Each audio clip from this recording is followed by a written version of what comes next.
Maurice Barrès. Préface à l'étude de Marie Lenérue consacrée à Saint-Just, réédité par les éditions du Trident 1988. Quand mademoiselle Lenérue eut écrit ce Saint-Just, elle me fit l'honneur de me l'apporter. C'était au début de l'année 1906. Son journal garde une trace de cette visite. Je fus frappé par ces pages si passionnément volontaires et par la situation pathétique de celle qui me regardait les lire sans pouvoir m'en donner aucun commentaire, sinon par l'expression violente de sa physionomie. C'était un vrai spectacle de tragédie de voir avec quelle décision cette jeune fille disait non aux injustices de son destin et réclamait, exigeait toute la part que la vie doit au génie. Cette magnifique attitude, cette volonté de faire front et de nier l'arrêt du sort, explique son Saint-Just. Et vraiment, il y fallait une explication. J'ai vu bien des êtres subir l'empreinte des héros de la Révolution. À l'heure où je suis entré dans la vie politique, les Robespierre, les Danton, les Saint-Just, qui maintenant, ce me semble, gisent dégonflés sur la grève, avaient encore leur force créatrice. Je songe à Georges Laguerre, à son port de tête arrogant, à son audace quotidienne, à son inoubliable parole tranchante qu'il soulignait d'un geste de guillotine. Je songe plus près de nous au jeune royaliste Henri Lagrange, à ses aphorismes ténébreux et denses, à sa volonté implacable. Que ces âmes tendues, l'ayant ou non voulu, reproduisent quelque chose du jeune Saint-Just, frénétique et glacé, c'est intelligible. Mais une jeune fille, comment concevoir qu'une Marie Lenérue se soit abreuvée à cette source sanglante, enchantée de cette orgie noire, et qu'un cœur si pur ait volé vers cette gloire qui brûle dans la Révolution comme une lampe dans un tombeau? Saint-Just lui-même nous fournit la réponse quand, devançant la doctrine romantique, il ose écrire « Rien ne ressemble à la vertu comme un grand crime ». Et c'est vrai que dans le crime, une âme avide de force peut trouver une certaine excellence. Saint-Just porte parmi ses tares le signe de la grandeur. Je ne fais pas son apologie. C'est affreux qu'un jeune homme désire la mort ignominieuse de la reine de France. Pour ma part, si je voyais en péril la reine des abeilles, je me gênerais pour la sauver. N'avoir pas 25 ans et jeter sous la guillotine une princesse ravissante et tant d'autres jeunes femmes, on n'a pas idée d'une pareille offense à la beauté romanesque. C'est ce crime qui m'a toujours empêché, avant toute réflexion, de justifier la terreur. J'y vois trop de scènes de la plus abominable régression. Je suis sûr qu'en Afrique, les plus sinistres cannibales, quand ils s'attablent pour dévorer les mâles qu'ils ont fait prisonniers, mettent de côté leurs captifs pour tâcher de leur plaire au dessert. Saint-Just et ses délires sont odieux. Et pourtant, plus d'un artiste a parfois éprouvé quelque attrait pour cet adolescent féroce, gracieux de sa personne, chez qui furent si vives les frénésies et les mélancolies de la jeunesse.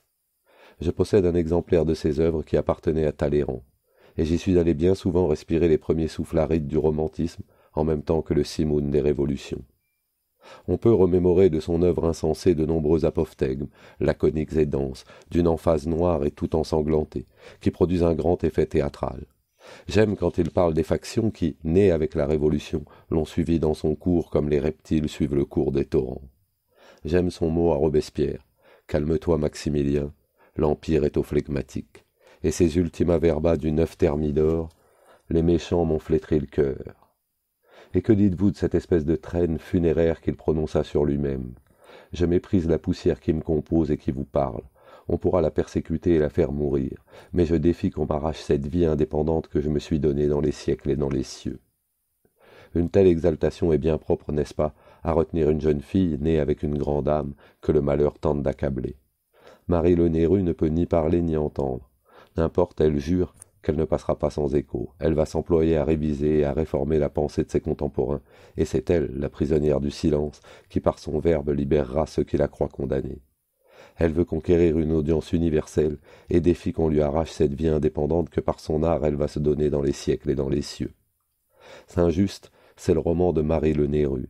Sur sa colline battue des vents, dans le double isolement de sa supériorité et de son infirmité, elle accueille cet adolescent taciturne, un silencieux comme elle, un homme intérieur. Il est impossible de prévoir avec quoi un esprit se fait de la santé. Cette fille superbe de courage, oui, vraiment magnifique dans son ardeur à surmonter sa propre destinée, admira dans cet adolescent théâtral la tension de l'orgueil, le col qui ne plie pas, l'attitude du défi au sort. Saint-Just n'a jamais cédé, il ne s'est jamais plaint, et il est entré énigmatique dans la mort.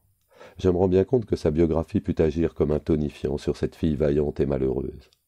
Marie Lenérue appartient à ce groupe, chef-d'œuvre de la culture antique, devant lequel je passe chaque jour en traversant la première salle de la Chambre des députés. Je la vois comme un personnage du Laocoon. Elle est de cette famille illustre dont chacun des enfants, enserré par le serpent, s'efforce à pleine main de l'éloigner. Comme elle lutte pour sa libre respiration et pour l'agrandissement de son moi. Sa vie, en vérité, est un bel épisode de la bataille que les grandes âmes livrent au destin. Le destin a refusé à Marie Le Nérus la parole, elle se surmonte et d'une insuffisance tire une supériorité. Elle sera la révélatrice qui nous apporte le message de la plus profonde solitude. Il y a dans ses écrits un accent de mélodie héroïque. Un jour vient toutefois que l'on comprend que Pascal dans sa chambre de malade, Delacroix dans son atelier, Pasteur dans son laboratoire et le soldat de Verdun sont de plus hauts exemplaires d'énergie que le forcené Saint-Just. Comment mademoiselle Le Nérus fit cette ascension? L'histoire en est dans son journal et dans son théâtre. Après ce jour lointain de février 1906, où la débutante m'apporta cet étrange morceau, un des plus extraordinaires qui soit jamais échappé à la plume d'une jeune fille, je n'ai plus revu qu'une seule fois mademoiselle Le Nérus. C'était chez madame Duclos, alias Mary Robinson. Sa force y recevait le perfectionnement de la grâce. Madame Duclos avait appris le langage des signes pour converser avec la solitaire. J'assistais avec émotion à leur entretien. Toutes deux si différentes, mais des exemplaires saisissants de l'élite féminine. On eût dit une héroïne de Corneille, enseignée et adoucie par une héroïne de Racine.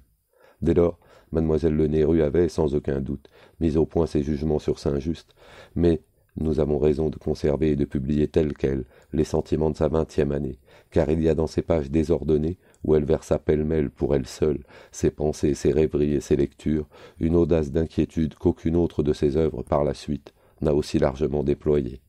Maurice Barrès.